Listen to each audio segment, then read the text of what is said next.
Senior over 60? These 7 exercises you must do before it's too late. After 60, the body starts to change quietly. You don't walk as steadily as you used to. Sitting down and getting up isn't quite as easy as it was in your 40s. But what concerns me most isn't just the weakening of muscles. It's that feeling like you're slowly losing control, losing trust in your own body. I remember one of my older patients. Her name was Eleanor. She was 68. She still went grocery shopping every week, tended to her garden, until one day she tripped, just a small misstep on the front porch. She fell, broke her hip, and from that moment on, she was in a wheelchair. One fall that changed the course of her life. And what still stays with me is this thought. If Eleanor had known just a few simple exercises, maybe, just maybe, things could have been different. Now I get it. When you hear the words exercise at your age, you might sigh, I'm too old for that. My knees aren't good. I just don't have the energy anymore. But here's the thing. I'm not talking about hitting the gym or doing anything extreme you see online. I'm talking about slow, gentle, safe movements, things you can do right at home, even sitting on a chair. These little movements don't just make you stronger. They help you stay on your feet. They help you keep your balance. And most importantly, they help you hold on to your independence. With over 30 years working with people over 50, I've learned this. Age isn't the end of your health. Age is just a reminder that it's time to train smarter, slower, more mindfully, but still consistently, like a little daily ritual to help you stay grounded in life. I want you to imagine this with me. One day, you're able to stand up from your chair without using your hands. You walk around the park, back straight, feet firm on the ground, no fear of tripping. You carry a plant, open a door, climb the steps to water your flowers, and you do all of that on your own, with confidence and with freedom. Today, I'm going to share with you 7 small, simple exercises. They're not just for your muscles, they're for your confidence in your own body, because I truly believe taking care of your health after 60 isn't just about living longer. It's about living stronger, steadier, and freer every single day. First exercise, glute bridge, rebuilding strength from the ground up. Let me ask you something. When was the last time you stood up from a chair? Did you push off with your hands, or did you have to lean forward, rock yourself a little just to get upright? Most people think it's their knees that are giving out, but the real culprit is often the glutes, the muscles in your hips and backside. The glutes are some of the most important muscles we have. They help us walk, climb stairs, stand up, and stay balanced. But after 60, they're also one of the first muscle groups to weaken, quietly, gradually. And when that happens, simple things like standing up or taking a longer stride suddenly feel harder, like you're dragging your body instead of moving freely. That's why I want you to start with a simple exercise, the glute bridge. Don't worry, you don't need any equipment, just a mat or even a folded blanket behind your back. Here's how. Lie on your back, bend your knees, keep your feet flat on the floor and your arms resting by your sides. Then slowly lift your hips off the ground, but don't push through your lower back. Instead, squeeze your glutes, feel your hips rise, your belly gently engage, and your breath stay steady. I remember a patient of mine, Mr. Martin, 72 years old, from Arizona. When he first came to see me, he always needed his wife's help just to get up from a chair. But after just 3 weeks, doing this one glute bridge exercise, 10 minutes every evening, he stood up one morning on his own. And you know what he said to me? Doc, for the first time in 5 years, I stood up without anyone helping me. I felt like a man again. That's exactly what I want you to feel. Every time you lift your hips, you're lifting your independence. Every breath you take as you squeeze those muscles is a reminder, I am still strong, I am rebuilding from the root. Start slow, 8 to 10 reps, that's all. And if you feel ready later on, try lifting one leg during the bridge to make it more challenging. But don't rush. Listen to your body. This isn't about perfection. It's about consistency. You see, you don't need a fancy gym. You don't need heavy equipment. All you need is you and your willingness to stand firm on your own 2 feet. And now that we've woken up the glutes, let's move on to a movement you've probably heard of, but today I'm going to show you why it's actually a key to your independence after 60. Second exercise, squat. Every time you stand up, you claim back your independence. I once asked one of my older patients something simple. If no one was around to help, could you stand up from a chair and walk over to open the door? He went quiet for a long time, then finally said, I guess probably not. That answer, it was honest, and it was hard to hear. But here's the good news. We can get that ability back, and all it takes is one simple movement, the squat. Now you might be thinking, squats, aren't those just for gym people or bodybuilders? Nope, not at all. In fact, squats are survival exercises for older adults. You squat more often than you think. When you get out of bed, sit on the toilet, step out of a car, pick something up from the floor, and if you lose the ability to squat, you'll start needing help for every single one of those moments. And as you know, asking for help is easy. Losing your independence, that's the hard part. So here's how to start. Stand in front of a sturdy chair, feet shoulder width apart, eyes forward. Now slowly push your hips back as if you're about to sit in an invisible chair. Keep your knees behind your toes. Open your chest. Keep your spine tall. Then slowly stand back up, using your legs and glutes, not your hands. And if that feels tough, that's okay. Start by actually sitting down on the chair gently. Then stand back up. Without using your arms to push, let your legs do the work. I remember a patient named Dolores, 74 years old with chronic knee pain. She was afraid to squat. She once told me, I heard squats are bad for the knees. But you know what? After 6 weeks of practicing with proper form, her knees hurt less. Why? Because when you strengthen the muscles around the joint, you're actually protecting the joint. That's not just my opinion. It's science. I want you to really take this in. A squat is not punishment, it's a doorway to independence. Every time you sit down and stand back up on your own, you're saying, I haven't given up. I'm still in charge of this body. You don't have to do 100. Just 8 to 10 reps, 2 to 3 times a week. That's enough. But be consistent and be present, like you're retraining not just your legs, but your whole way of living. And once you've begun to rebuild strength in your legs and hips, we'll move on to something even more special. Something that helps your steps go farther and your heart beat stronger. Third exercise, calf raises. When your legs become your second heart, there's something most people never tell you, but I want you to remember this for as long as you live. Your legs are your second heart.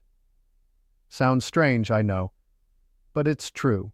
Every time you contract your calf muscles, especially when you rise up on your toes, you're helping push blood back up toward your heart. And after 60, when we move less, when our circulation slows down, this simple little movement becomes a quiet shield, protecting you from swelling varicose veins, even blood clots. So let's try it together. Stand tall, feet shoulder width apart. Hold on to the back of a chair if you need extra balance. Now slowly rise up onto your toes. Hold for a few seconds. Then gently lower back down. Keep going, slowly. Focus on the feeling of your legs holding you up. And here's the amazing part.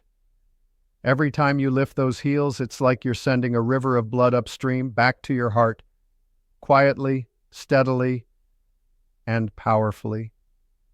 I once worked with a man named Walter, 76 years old. His legs were so swollen he couldn't fit into his shoes.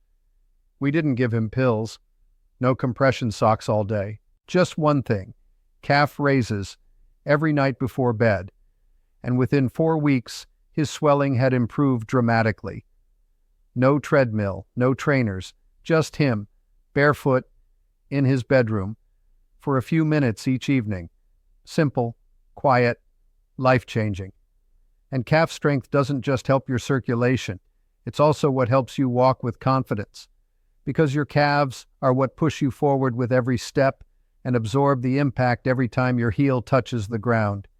When they're weak, you walk like someone afraid of tripping. But when they're strong, you walk like someone who's sure of where they're going. All you need is 10 to 15 reps per session. Do it 2 to 3 times a week. And if you get stronger, try 1 foot at a time, or stand on a step to increase the challenge. But always go slow, stay steady, and remember to breathe, deep, calm, full breaths. Calf raises aren't flashy. There's no loud music, no gym floor, no personal trainer yelling at you, but this movement is a reminder. Life begins with your legs, and freedom begins there too. Now you know how to care for your legs, and in doing so, how to care for your second heart. But strength alone isn't enough. Your body also needs balance and posture, and that begins right here in your upper back. In the next part, I'll show you a simple move, just a little resistance band, that can help you stand tall again, breathe more fully, and walk with a quiet kind of pride. Fourth exercise, scapular retraction. Stand tall, breathe deeper, live stronger. Have you ever found yourself sitting and watching TV, and then suddenly noticed your back was hunched and your head was leaning forward? Or maybe after grocery shopping, your shoulders feel tight, your neck aches, and it feels like someone's pressing down on the back of your neck. If so, you're not alone. After 50, many people start developing something doctors call kyphosis, that rounded upper back posture caused by weakening upper back muscles and shoulders rolling forward. It doesn't just make you look older, it also restricts your breathing, creates shoulder and neck pain, and worst of all, it throws off your balance when walking. To fight that, I always recommend one simple exercise, scapular retraction. You'll need just one light resistance band, the kind you can find at almost any pharmacy or sporting goods store. Sit or stand up tall. Hold the band with both hands, chest height, elbows bent at 90 degrees close to your sides. Then slowly pull your hands apart like you're trying to pinch a pencil between your shoulder blades. Hold it for a few seconds, then slowly return. You don't need to yank or go fast. What you need is gentle, focused tension, like you're retraining your body to say, "Hey, stand tall again. Open your chest. Come back with confidence." I had a patient named Linda, 69 years old, a retired elementary school teacher. When she first came to see me, she always looked down while walking. Her shoulders were rounded, her neck tucked in, and she told me, "I feel small, fragile, like I'm shrinking from the world." But after 5 weeks of doing this simple retraction exercise, she walked taller, she breathed deeper, she slept better, and most importantly, she started lifting her chin again. She said, "I feel like I've expanded, not just physically, but emotionally too." You see, this movement doesn't just improve posture. It opens your chest, helps you breathe more fully, relieves shoulder and neck pain, and makes your upper body feel more stable when moving. Every time you pull those shoulder blades together, you're bringing your body back into alignment. Do 8 to 12 reps per session 3 times a week. And if you don't have a resistance band, no problem. Just imagine the motion and squeeze your shoulder blades. It still works.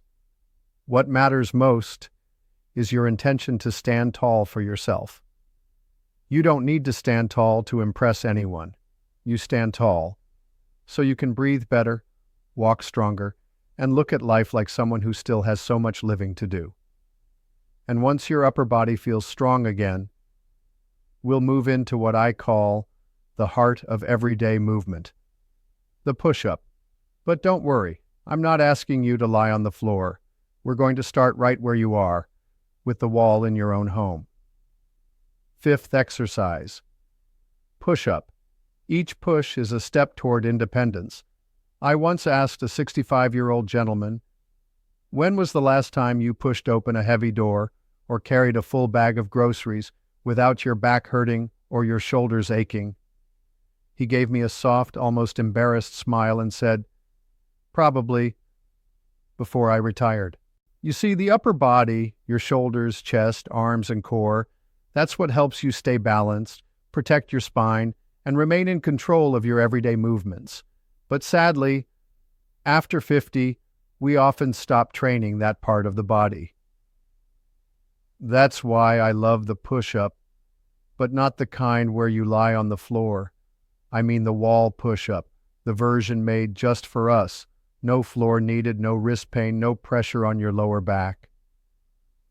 Here's how it works. Stand facing a wall. Place your hands at shoulder height.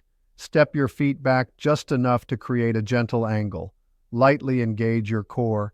Then slowly bend your elbows, bringing your chest toward the wall, and push back out.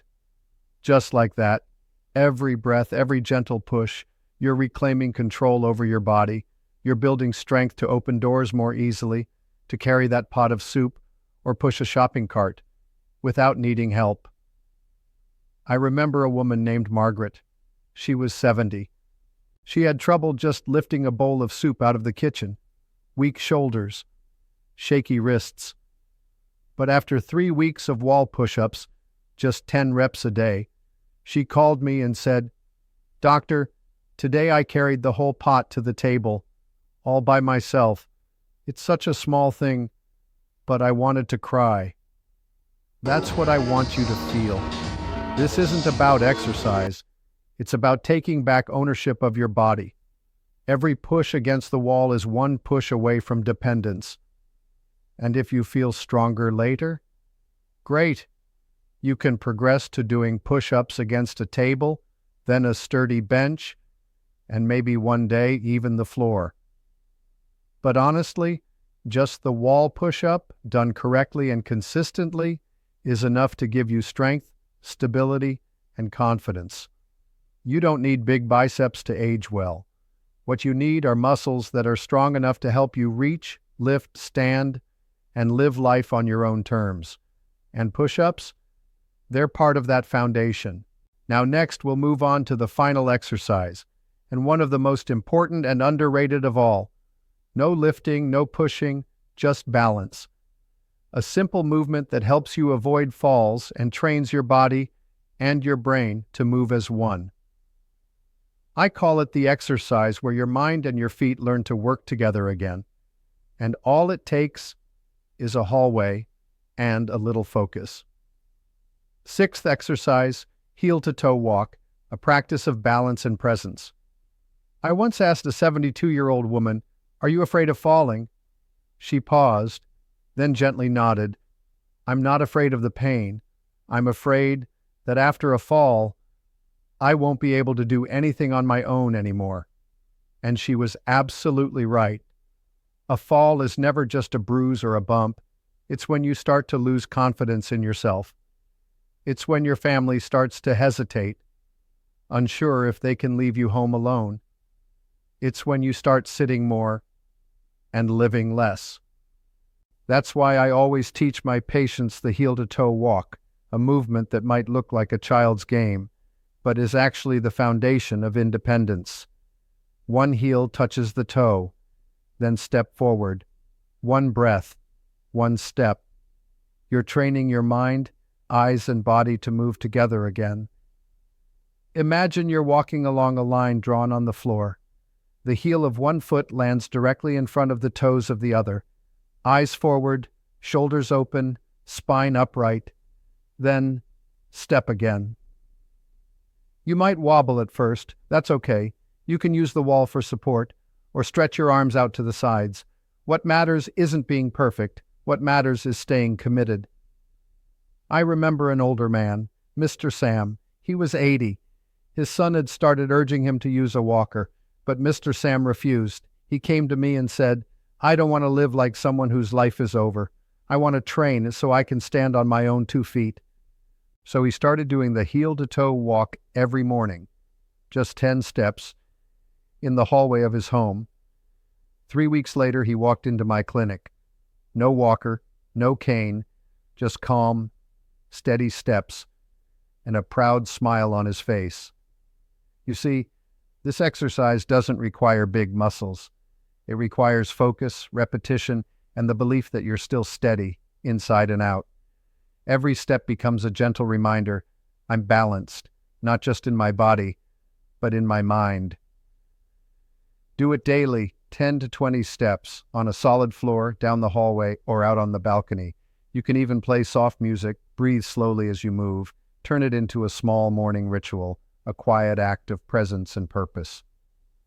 7th exercise, toe taps, lift your feet, prevent falls, walk with confidence. Let me ask you something simple. Have you ever tripped over the rug in your own home? Not because it was high, but because your foot didn't quite lift enough.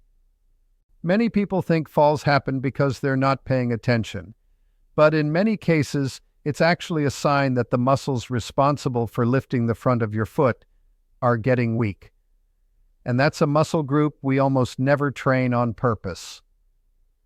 That's why I want you to spend just a few minutes a day doing one of the simplest and most important exercises I know, called the toe taps. Here's how. Sit on a chair. Keep your back tall. Place both feet flat on the floor. Then slowly lift the front of your feet, your toes, while keeping your heels down. Then lower back down, up, down. Repeat 15 to 20 times on each foot. This movement activates the tibialis anterior, the muscle in front of your shin. It's the one that helps you lift your foot while walking. When that muscle weakens, every step becomes a risk for rugs, door frames, curbs, or even uneven pavement outside. I remember one of my patients, Ruth, 74 years old. She tripped over the leg of a chair and fell, and she didn't cry from the pain. She cried because she felt clumsy, useless. But you know what? It wasn't her fault. It was just that her legs weren't communicating the way they used to. So we started doing toe taps every evening and while watching TV. Nothing fancy, just a few minutes a night. And after a few weeks, she started walking lighter, lifting her feet, not dragging, not stumbling, and most of all, not afraid. She told me, "I feel like I got my confidence back, one step at a time." This exercise might look small, but don't underestimate the power of repetition. Every time you lift your toes, you're paving the road for steadier steps. Every time you focus on that little motion, you're telling your feet, "I'm taking care of you, because I still want to walk, far, long, and freely." And now, we've completed our journey through all 7 essential exercises. Each one is like a small brick, building the foundation for your health, independence, and dignity as you age. But I want to leave you with this. Not every exercise has to be big to be effective. Sometimes, it's the tiny, intentional movements, like lifting your foot just in time, that can keep you standing strong for life. Each one only takes a few minutes, but if you stay consistent, you won't just feel stronger. You'll believe in yourself again. You'll believe that you can still stand up, take a step, open a door, and live life the way you want to. with strength, confidence, and freedom, whether you're 60, 70, or 80. If this video was helpful to you, leave a comment with the number 9 so I know you're ready to begin, or type 0 if you want to share this with someone you care about, because maybe, just maybe, it can help them stand tall again too. And if you'd like me to keep creating more simple, gentle, and meaningful videos like this, hit subscribe. I'll be right here, walking with you step by step, on this journey of healthy aging and strong living.